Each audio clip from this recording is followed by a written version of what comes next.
আসসালামু আলাইকুম। আমন্ত্রণ জাগো টিভি নিউজে। সঙ্গে আছে আমি আফরিন সুমনা। শুরুতেই জানিয়ে দিচ্ছি সংবাদ শিরোনাম। আর কোনো হামলার অনুমোদন নয়, দ্রুত আমাদের দেশ ছাড়ুন। সব মার্কিন সেনাদের বহিষ্কার করল ইরাক, তেহরানের জন্য বড় বিজয়। হুঙ্কার থেকে আকুতি, যুদ্ধ থামাতে ট্রাম্পের নতি স্বীকার। একটি রাশিয়ান সু-35 উড়িয়ে 2টি ইউক্রেনীয় যুদ্ধবিমান ধ্বংস করল পুতিনের বিমান বাহিনী। মার্কিনীদের জন্য বেদনাদায়ক করতে যুদ্ধ আরো দীর্ঘায়িত করতে চায় ইরান। মক্কা চুক্তির পর এবার নতুন সমীকরণ, এবার যৌথ সামরিক কাঠামো গড়ছে সৌদি, পাকিস্তান, তুরস্ক। ইরানে গোলাগুলিতে মার্কিন ইসরায়েলি গোয়েন্দা সংস্থার সঙ্গে সম্পৃক্ত 2 জন নিহত। ইরানি হামলার জন্য ইরাককে ঘাঁটি হিসেবে ব্যবহার করতে দেয়া হবে না, হঠাৎ ইরাকি প্রধানমন্ত্রীর বড় ঘোষণা। বিতর্কিত কুরিল দ্বীপে ভ্লাদিমির পুতিনের সফর, জাপানের তীব্র প্রতিবাদ ও কূটনৈতিক উত্তেজনা। দর্শক, শিরোনাম শুনছিলেন, এবার জানিয়ে দিচ্ছি বিস্তারিত। আর কোনো হামলার অনুমোদন নয়, দ্রুত আমাদের দেশ ছাড়ুন। সব মার্কিন সেনাদের বহিষ্কার করল ইরাক, তেহরানের জন্য বড় বিজয়। ইরানের সঙ্গে উত্তেজনার মধ্যে যুক্তরাষ্ট্রকে বড় কূটনৈতিক ও সামরিক ধাক্কা দিল ইরাক। ইরাকের প্রধানমন্ত্রী আলী আল জাইদি স্পষ্ট ঘোষণা দিয়েছেন, আগামী 30 সেপ্টেম্বরের মধ্যে যুক্তরাষ্ট্রের নেতৃত্বাধীন আন্তর্জাতিক জোটের সব সেনা ইরাক ত্যাগ করবে। 2003 সালে ইরাক আক্রমণের পর প্রায় 2.5 দশকের মার্কিন সামরিক উপস্থিতির অবসান ঘটাতে যাচ্ছে। বাগদাদে সফররত মার্কিন সেন্ট্রাল কমান্ডের প্রধান অ্যাডমিরাল ব্র্যাড কুপারের সঙ্গে বৈঠকে জাইদি এই সময়সীমা পুনর্ব্যক্ত করেন।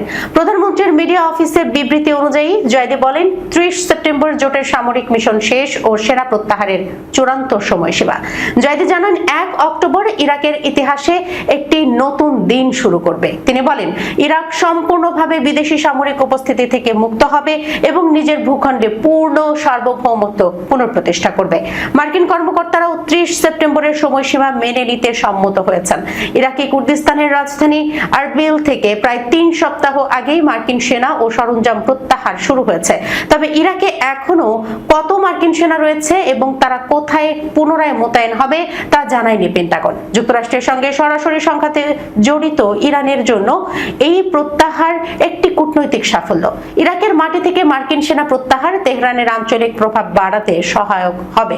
এই সিদ্ধান্তের পেছনে ইরাকের উপর ইরানের প্রভাবও গুরুত্বপূর্ণ ভূমিকা রেখেছে। প্রত্যাহার ইরাকের অভ্যন্তরীণ নিরাপত্তার চ্যালেঞ্জও বাড়াতে পারে, বিশেষ করে সশস্ত্র গোষ্ঠীগুলোর নিরস্ত্রীকরণ ইস্যুতে। ইরাকের প্রধানমন্ত্রী জানিয়েছেন, রাষ্ট্রের হাতে অস্ত্রের একচ্ছত্র নিয়ন্ত্রণ নিশ্চিত করাই এখন মূল চ্যালেঞ্জ। ইতিমধ্যে ইরানের কোদস ফোর্স কমান্ডার ইসমাইল কানি গোপনে বাগদাদ সফর করে শিয়া সশস্ত্র গোষ্ঠীগুলোর সঙ্গে বৈঠক করেছেন। হুঙ্কার থেকে আকুতি, যুদ্ধ থামাতে ট্রাম্পের নতি স্বীকার। যুদ্ধের শুরুতে ট্রাম্পের হুঙ্কার ছিল নিঃশর্ত আত্মসমর্পণ। ইরানকে নিঃশর্ত আত্মসমর্পণের দাবি জানিয়েছিলেন মার্কিন প্রেসিডেন্ট ডোনাল্ড ট্রাম্প, কিন্তু মাত্র 20 দিন পরেই বদলে গেল সেই সুর। ইরানের পররাষ্ট্রমন্ত্রীর দাবি যে আমেরিকা শুরুতে আত্মসমর্পণ চেয়েছিল, সেই আমেরিকাই পরে তেহরানের সঙ্গে আলোচনার জন্য মরিয়া হয়ে উঠেছে। টেলিভিশনে দেয়া বক্তব্যে আব্বাস আরাকচি বলেন, যুদ্ধের শুরুতে ট্রাম্পের বার্তা ছিল নিঃশর্ত আত্মসমর্পণ, পরে আমেরিকায় আলোচনার জন্য মিনতি করছিল। তাহলে কি যুদ্ধের ময়দানে হিসাবটা উল্টে গেছে? তেহরানের দাবি, আমেরিকা একা ছিল না, পাশে ছিল ইসরায়েল, পশ্চিমা দেশগুলো ও আরো কয়েকটি মিত্র রাষ্ট্র। তারপরও ইরান ভেঙে পড়েনি। আরাকচির ভাষ্য, বিশ্বকে ইরান দেখিয়ে দিয়েছে সামরিক চাপের মুখেও তারা টিকে থাকতে পারে। এবার সামনে এসেছে আরো বিস্ফোরক ইস্যু, হরমুজ প্রণালী। ট্রাম্পের দাবি, মার্কিন নৌবাহিনী হরমুজ থেকে মাইন সরিয়ে ফেলেছে এবং এখন জলপথটির 100% নিয়ন্ত্রণ তাদেরই হাতে। এমনকি ট্রাম্প বলেছেন, এটি এখন উন্মুক্ত। কিন্তু ইরানের বক্তব্য সম্পূর্ণ ভিন্ন। তেহরানের দাবি, হরমুজের নিরাপত্তাহীনতার জন্য দায়ী মার্কিন ও ইসরায়েলি সামরিক অভিযান। ইরান বলছে, সামরিক চাপ বন্ধ না হলে পরিস্থিতির স্থায়ী সমাধান সম্ভব না। তবে এখানেই আসছে নতুন মোড়। এদিকে যুদ্ধের উত্তাপ ছড়িয়ে পড়েছে আরো বিস্তৃত অঞ্চলে। ইয়েমেনের ইরান ইরানপন্থী সামরিক গোষ্ঠীগুলোর হামলায় বাব আল মানদেব প্রণালীতে নিহত হয়েছেন 4 জন ক্রু সদস্য ও ইয়েমেনের সরকারপন্থী রেজিস্ট্যান্স ফোর্সের 2 জন সদস্য। ইরাকের এরিবিলের কাছে ইরানি কুর্দি বিরোধীদের একটি প্রশিক্ষণ শিবিরেও রকেট হামলার খবর এসেছে। অন্যদিকে দক্ষিণ লেবাননে ইসরায়েলি হামলাও থামেনি। ইসরায়েলি যুদ্ধ বিমান থেকে হামলা ও গোলাবর্ষণের খবর এসেছে একাধিক এলাকা থেকে। যুদ্ধের শুরুতে হুঙ্কার দিয়েছিল আমেরিকা, শর্ত দিয়েছিল আত্মসমর্পণের, কিন্তু নত হয়নি ইরান। বরং আরাকচির ভাষ্য, মাত্র 20 দিনের ব্যবধানেই পরিস্থিতি এমন জায়গায় পৌঁছেছে যেখানে আলোচনার পথ খুঁজতে হয়েছে ওয়াশিংটনকেই। হরমুজও এখন ইরানের হাতে বড় কূটনৈতিক হাতিয়ার। ওমানের সঙ্গে ইরানের আলোচনা চলছে। কাতারের পররাষ্ট্র মন্ত্রণালয়ের মুখপাত্রও জানিয়েছেন, ওমান ইরান আলোচনা এখন উন্নত পর্যায়ে, অর্থাৎ যুদ্ধের আগুনের মধ্যেই চলছে কূটনীতির হিসাব। আর এই হিসাবে কি ইরান নিজের শক্ত অবস্থান ধরে রেখেছে? এদিকে ট্রাম্প বলেছেন হরমুজের 100% নিয়ন্ত্রণ এখন আমেরিকার হাতে। কিন্তু প্রশ্ন থেকে যাচ্ছে, যদি সত্যিই সব নিয়ন্ত্রণ আমেরিকার হাতেই থাকে, তাহলে আলোচনার প্রয়োজন কেন? কেনই বা যুদ্ধের শুরুতে আত্মসমর্পণ চাওয়া পক্ষকে এখন আলোচনার টেবিলে বসার হিসাব করতে হচ্ছে? তাহলে কি যুদ্ধক্ষেত্রে ক্ষমতার পালা বদলে নতুন অধ্যায় শুরু হচ্ছে? উত্তরটা মিলবে পরবর্তী পদক্ষেপে, যা ঠিক করে দেবে শেষ পর্যন্ত কে শর্ত দেবে আর কে শর্ত মেনে আলোচনার টেবিলে বসবে। সেটারই অপেক্ষায় এখন পুরো বিশ্ব। একটি রাশিয়ান সু-35 উড়িয়ে 2টি ইউক্রেনীয় যুদ্ধ বিমান ধ্বংস করল পুতিনের বিমান বাহিনী। প্রতিবেদনে বলা হয়, একক আকাশ যুদ্ধে 2টি ইউক্রেনীয় সু-27 যুদ্ধ বিমান ধ্বংস করার দাবি করেছে রাশিয়া। রুশ বিমান বাহিনীর কমান্ডার ও রাশিয়ার মহাকাশ বাহিনীর উপপ্রধান সের্গেই কোবিলাস এই দাবি করেছেন। বুধবার এক প্রতিবেদনে এই তথ্য জানিয়েছে রুশ বার্তা সংস্থা তাস। রুশ সংবাদপত্র ত্রাসনায়া জেভিজদাকে দেয়া এক সাক্ষাৎকারে তিনি বলেন, একটি সু-35S যুদ্ধ বিমানের পাইলট একই যুদ্ধে 3টি আকাশ থেকে আকাশে নিক্ষেপযোগ্য ক্ষেপণাস্ত্র ব্যবহার করে 2টি ইউক্রেনীয় সু-27 ধ্বংস করেছে। রাশিয়ার বিমান বাহিনীর 114তম প্রতিষ্ঠা বার্ষিকী উপলক্ষে দেয়া সাক্ষাৎকারে কোবিলাস ঘটনাটিকে রুশ পাইলটের সাহসিকতার অন্যতম উল্লেখযোগ্য উদাহরণ হিসেবে তুলে ধরেন। তিনি জানান, ওই পাইলট অগ্রসরমান রুশ সেনাদের একটি দলকে আকাশ থেকে সুরক্ষা দেওয়ার জন্য যুদ্ধকালীন টহলে ছিলেন। নির্ধারিত এলাকায় অবস্থান নেওয়ার পর তিনি রাডারের মাধ্যমে আকাশের সম্ভাব্য লক্ষ্যবস্তু খুঁজতে শুরু করেন। কোবিলাসের দাবি, ইউক্রেনীয় পক্ষ জ্যামিং প্রযুক্তি ব্যবহার করলেও রুশ পাইলট 2টি শত্রু সু-27 শনাক্ত করতে সক্ষম হন। পরিস্থিতি মূল্যায়নের পর সংখ্যায় বেশি থাকা প্রতিপক্ষের বিরুদ্ধে তিনি আকাশ যুদ্ধে জড়িয়ে পড়েন। মার্কিনীদের জন্য বেতনাদায়ক করতে যুদ্ধ আরও দীর্ঘায়িত করতে চায় ইরান। রয়্যাল ইউনাইটেড সার্ভিসেস ইনস্টিটিউটের সিনিয়র অ্যাসোসিয়েট ফেলো মাইকেল স্টিফেন্স বলেছেন, ইরান যুদ্ধ দীর্ঘায়িত করতে চাইছে, কারণ তারা বিশ্বাস করে যে অর্থনৈতিক চাপ তাদের সরকারের অস্তিত্বের জন্য কোনো হুমকি নয়। যুদ্ধ শুরুর প্রায় 6 মাস পর ইরান এখন নিশ্চিত যে যুক্তরাষ্ট্র স্থল অভিযান চালাতে ইচ্ছুক নয়। আল জাজিরাকে স্টিফেন্স বলেন, সেই অস্তিত্বের হুমকি আর নেই, তাই তারা যুদ্ধের গতি বাড়াতে চায় এবং সম্ভবত প্রেসিডেন্ট ট্রাম্পের জন্য যন্ত্রণাটা আরো একটু তীব্র করতে চায়। আর তা করার সেরা উপায় হলো যুদ্ধকে দীর্ঘায়িত করা।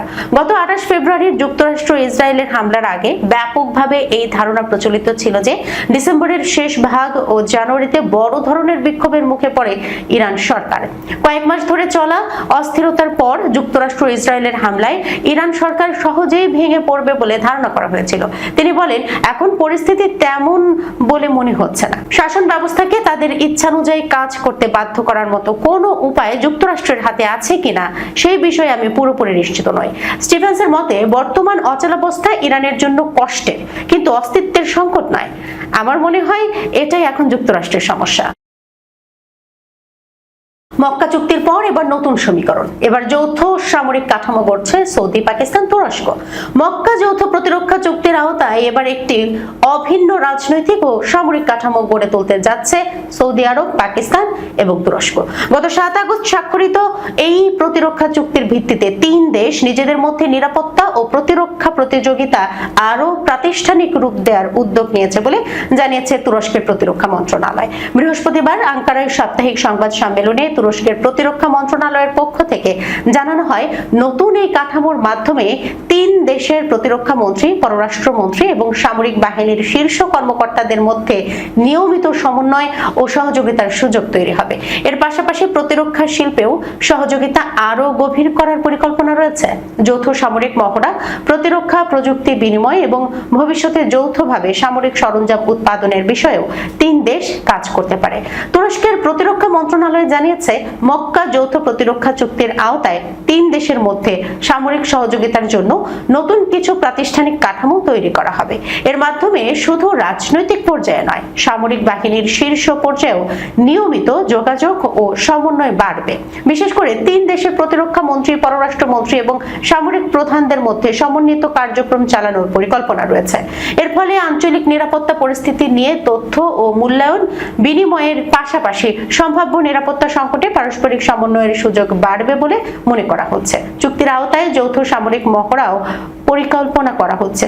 এসব মহড়ার মাধ্যমে 3 দেশের সামরিক বাহিনীর পারস্পরিক সক্ষমতা, যোগাযোগ ও সমন্বয় বাড়ানোর চেষ্টা করা হবে।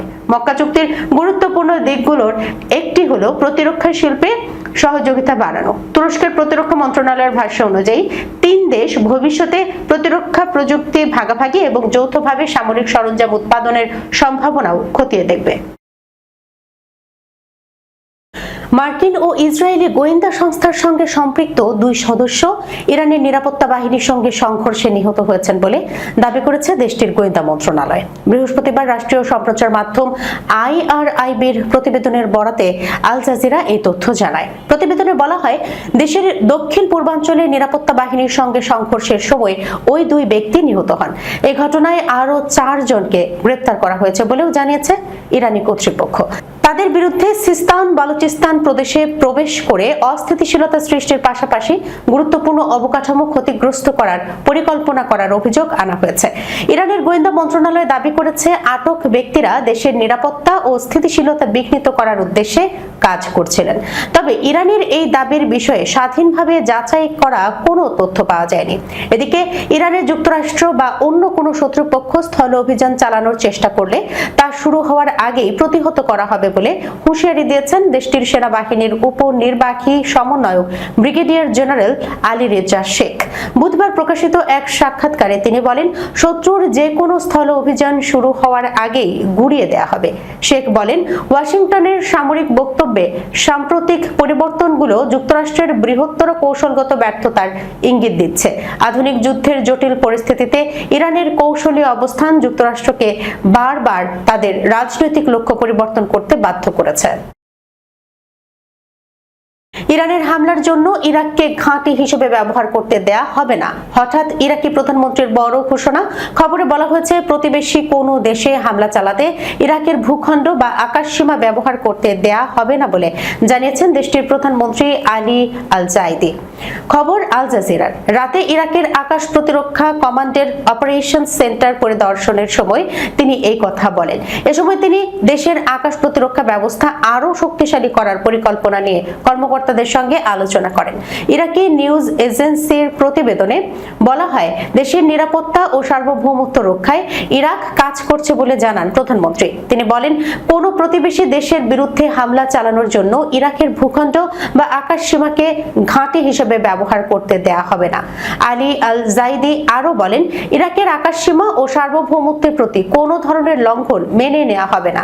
যে কোনো পক্ষের আকাশ সীমা লঙ্ঘন বা দেশের নিরাপত্তার উপর আঘাতের বিরুদ্ধে ব্যবস্থা নেওয়া হবে। বিতর্কিত কুরিল দ্বীপে ভ্লাদিমির পুতিনের সফর, জাপানের তীব্র প্রতিবাদ ও কূটনৈতিক উত্তেজনা। রাশিয়া ও জাপানের মধ্যে মালিকানা নিয়ে বিরোধপূর্ণ কুরিল দ্বীপপুঞ্জের ইতুরুপ দ্বীপে রাশিয়ার প্রেসিডেন্ট ভ্লাদিমির পুতিনের সফর ঘিরে তীব্র প্রতিবাদ জানিয়েছে জাপান সরকার।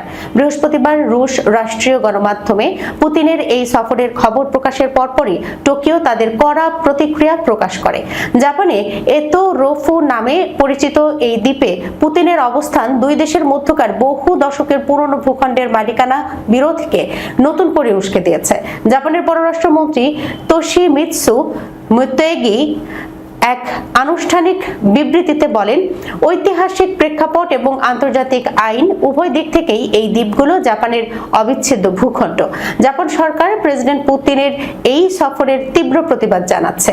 জাপানের উত্তরাঞ্চলীয় হোক্কাইদো এবং রাশিয়ার কামচাটকা উপদ্বীপের মাঝে অবস্থিত এই কুরিল দ্বীপপুঞ্জের দক্ষিণ অংশের 4টি প্রধান দ্বীপ নিয়ে মস্কো ও টোকিওর মধ্যে দীর্ঘদিন ধরে বিরোধ চলছে। জাপান এই 4টি দ্বীপকে তাদের উত্তর ভূখণ্ড হিসেবে দাবি করে আসছে। দ্বিতীয় বিশ্বযুদ্ধের শেষ ভাগে 1945 সালে তৎকালীন সোভিয়েত ইউনিয়ন পুরো দ্বীপপুঞ্জটি নিজেদের দখলে নেয় এবং স্থানীয় প্রায় 17,000 জাপানি অধিবাসীকে বিতাড়িত করে। দ্বিতীয় বিশ্বযুদ্ধ শেষ হওয়ার 8 দশক পার হলেও এই সীমান্ত বিরোধের কারণে মস্কো ও টোকিওর মধ্যে এখনো আনুষ্ঠানিক কোনো শান্তি চুক্তি স্বাক্ষরিত হয়নি। রুশ সংবাদ মাধ্যমের তথ্য মতে ইউরোপ সফরকালে পুতিন স্থানীয় বাসিন্দাদের সঙ্গে কথা বলেন এবং সেখানকার সামুদ্রিক মৎস্য শিল্প পর্যবেক্ষণ করেন। সামরিক ও কৌশলগত দিক দিয়ে রাশিয়া এই দ্বীপটিকে অত্যন্ত গুরুত্বপূর্ণ মনে করে এবং এটিকে এই অঞ্চলের প্রধান সামরিক বিমান ঘাঁটি হিসেবে ব্যবহার করে আসছে। দর্শক, এই ছিল এখনকার মতো জাগো টিভি নিউজে। যাবার আগে সংবাদ শিরোনামগুলো জানিয়ে দিচ্ছি আরো একবার। আর কোনো হামলার অনুমোদন নয়, দ্রুত আমাদের দেশ ছাড়ুন। সব মার্কিন সেনাদের বহিষ্কার করল ইরাক, তেহরানের জন্য বড় বিজয়। হুঙ্কার থেকে আকুতি, যুদ্ধ থামাতে ট্রাম্পের নতি স্বীকার। একটি রাশিয়ান সু-35 উড়িয়ে 2টি ইউক্রেনীয় যুদ্ধবিমান ধ্বংস করল পুতিনের বিমান বাহিনী। মার্কিনীদের জন্য বেদনাদায়ক করতে যুদ্ধ আরো দীর্ঘায়িত করতে চায় ইরান। মক্কা চুক্তির পর এবার নতুন সমীকরণ, এবার যৌথ সামরিক কাঠামো গড়ছে সৌদি, পাকিস্তান, তুরস্ক। ইরানে গোলাগুলিতে মার্কিন ইসরায়েলি গোয়েন্দা সংস্থার সঙ্গে সম্পৃক্ত 2 জন নিহত। ইরানি হামলার জন্য ইরাককে ঘাঁটি হিসেবে ব্যবহার করতে দেয়া হবে না, হঠাৎ ইরাকি প্রধানমন্ত্রীর বড় ঘোষণা। বিতর্কিত কুরিল দ্বীপে ভ্লাদিমির পুতিনের সফর, জাপানের তীব্র প্রতিবাদ ও কূটনৈতিক উত্তেজনা। এখনকার মতো এই পর্যন্তই। এতক্ষণ পর্যন্ত যারা সঙ্গে ছিলেন সবাইকে ধন্যবাদ। আল্লাহ হাফেজ।